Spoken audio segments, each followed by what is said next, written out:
death. That was supposed to be funny.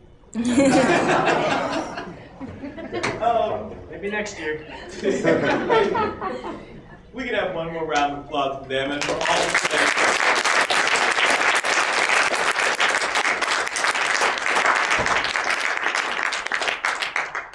And if we could just have just a few folks from each of the groups, each of the troops, come just up front, just one or two souls, two brave souls.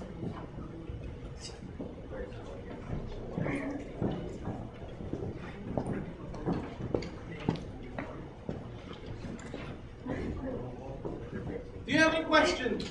Any questions at all? And those of you who are still seated can answer too. Yes, sir.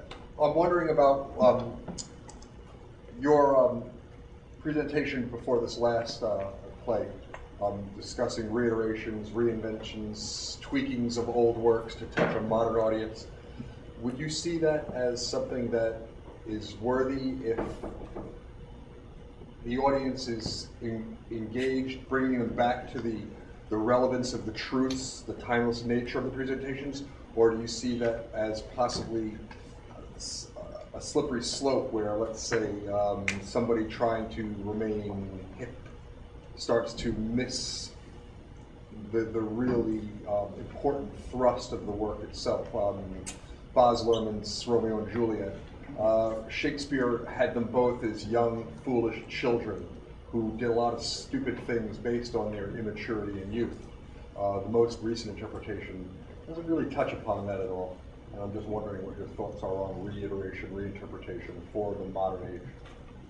I pass that off to my students. Well, I think it's fairly, it could be fairly easy to misinterpret or misrepresent a piece that you're working on. But one of the requirements for our pieces were that they had to be research driven. We had to do a lot of research, take a lot of time to put these together. And the research always had to be backed up by credible sources. And I think that if it's done well, it adds new aspects to the story that maybe you've never seen before, new ideas, new ways to look at it. But obviously, it is possible to detract from the original story. Sure. For that example, the Shakespearean one, you know, at a certain point, you just can't beat the bard. And how many times, you know, are we going to watch the same exact main thrust, as you said?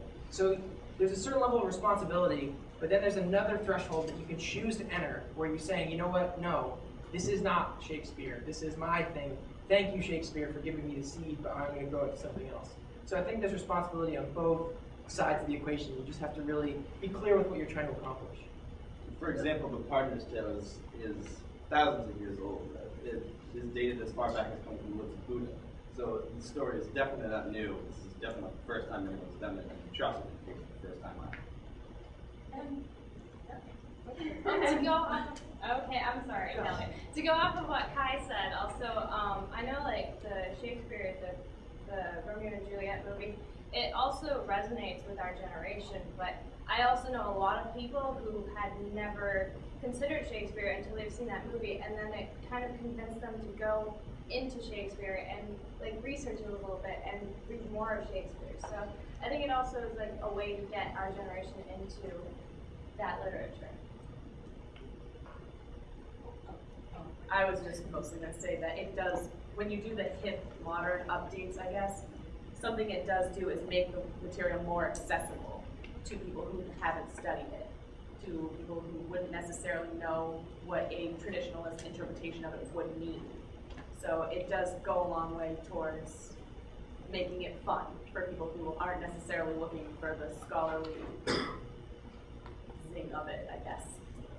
I guess one of my concerns is that I worry about sort of the Cliff Notes nature of a lot of what people consider their fund of knowledge based on reinterpretation, sort of micronized versions of a tale that should be longer. Zeffirelli's version of Romeo and Juliet is far much longer for a film and far much more complete than the most recent adaptation. And I'm just wondering what the next one is going to have and how much further along that's going to go with leaving out important aspects of the story. I'm a little concerned as a purist. Thank you. See a question right back there. To move the conversation from Shakespeare back to Chaucer, I was struck by what might be construed as an omission from the Partner's Tale drama, but that omission actually becomes a very productive site of exploration, and that's the identity and the talk of the partner himself. Now, you show me that you understand what the partner is all about by this wonderful line, made to run a ticket booth to heaven, which is a perfect encapsulation of a whole discourse of indulgences and critiques of the medieval church. I was just wondering if some of the people from that play could talk a little bit more about the relationship between the sermonic tone of the tale, what we get in the tale as it relates to its teller, who's quite a reprehensible church official. I think, like everyone else, the deaf views they're creative and stupid. Who else would think to try to sell, admittance to heaven than a human who is so creative, and yet that's ridiculous. Obviously, you can't just buy tickets. Does that answer your question? Well, I want you to think a little bit more about how you relate the tale that the partner is telling to the partner himself. He's a really morally reprehensible guy, and I think that what we were trying to do with the three characters was represent three diverse people. We have, the student who just graduated from college, buried in student loans. We have the cop who's just middleman trying to make it along, and then we have our upper class who has recently lost his trust fund.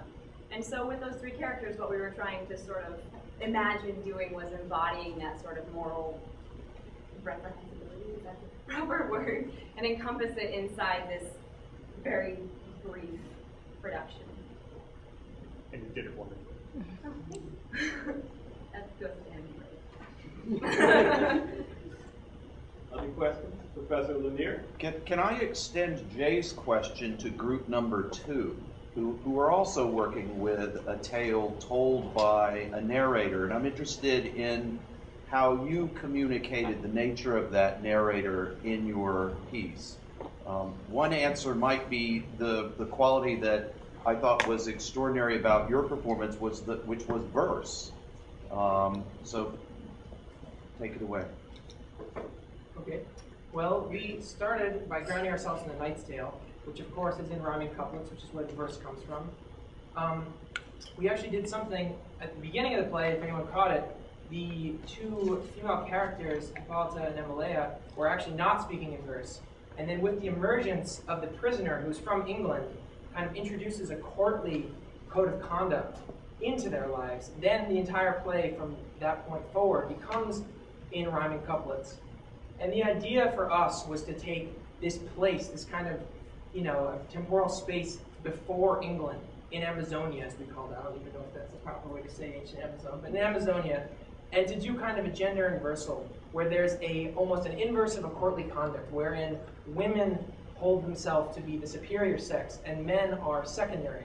And then with the emergence of these kind of phallic order, the two knights, myself, kind of body gestures, and ultimately taking over, enforce this kind of Chaucerian rhyming couplet, and then that like an England conduct transposed back into this other land. That's kind of the zone we were trying to work in.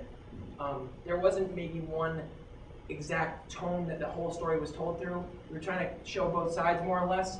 Definitely in the fact that the male characters were portrayed so bodily suggests maybe a Amazonian perspective versus the knight's perspective. Mm-hmm. It's supposed to work as kind of a prequel to the Knight's Tale to show how Emelea's ideas about the chivalric code come about in the Knight's Tale.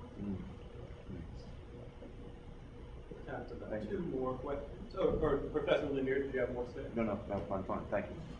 Yes. You were talking about the influences that you were all taking into round performances, and I want to ask you, what were your thought processes on what influences you thought were you were going to use because they blended well with it, and which influences you were going to use because they were a good contrast or an interesting new side to a premise you were bringing up? That's interesting you say that, because our first version of the script, I'm pretty sure we scrapped like 75% of it. Like 80, Yeah, a lot of it. I think we got a little carried away, and then Professor Whitaker just kind of zoned us back into focusing on what we were supposed to focus on, which was the material. That was the first thing we were supposed to do. And then after that, I guess we weren't really influenced. We just kind of let our minds wander to the point where, oh, hey, let's incorporate Star Wars because everyone loves a little bit of Star Wars. But I think other than influencing, I know Brianna back there. Did you have anything when we were writing this? Well, my thing is kind of what Kelly was saying before. I really thought the Star Wars scene made it fun and accessible to people who have not read this literature before, and it helps the understanding of what's going on. And I really wanted to keep the meaning of both texts that we focused on intact, but just kind of blow it up, per se, into something a little more modern and accessible, but keep the core meaning intact. Well, might I add too, if your mind wandered purposefully when you went to that epic scene from Star Wars, because what that scene does is it is reductive. It reduces moral battle to good and evil, right? And of course, the Romance of the Rose. I mean, that text play and Indy when it's going. They both play with that idea, but they're constantly making the notions of right, wrong, good, and evil highly complex. And they're constantly showing the fissures that it can't be binaristic, which is something your play does very, very well. But then by bringing out the lightsabers, you do make sure that your audience knows that you're talking about good and evil.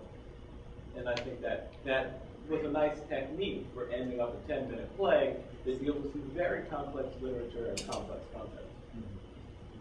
One more. Mr. Brown. Yes, about the same play, your Romance of the Rose. If I remember correctly, the original text encourages the dreamer to pursue the rose with love being defended by reason. As for the change to argue that, for reason arguing that the rose needed to be rejected, and to pursue the lily, pursue the rose of the woman, and why to reject one physical manifestation of love in the form of an inanimate object, pursue a real woman instead. Was that just why make that change from the original? Well, within the discourse of reason within the Romance of the Rose, certain types of love by reason are discouraged, but the love of fortune being one example. And reason encourages certain kinds of love, like friendship, platonic love, yes, and discourages other forms. And at one point, I cannot remember the page number off the top of my head, so you're going to have to take it with my faith. I believe, I do have the book up there actually, but reason actually does refer to it as mad love, and I believe on page 99. Don't judge me.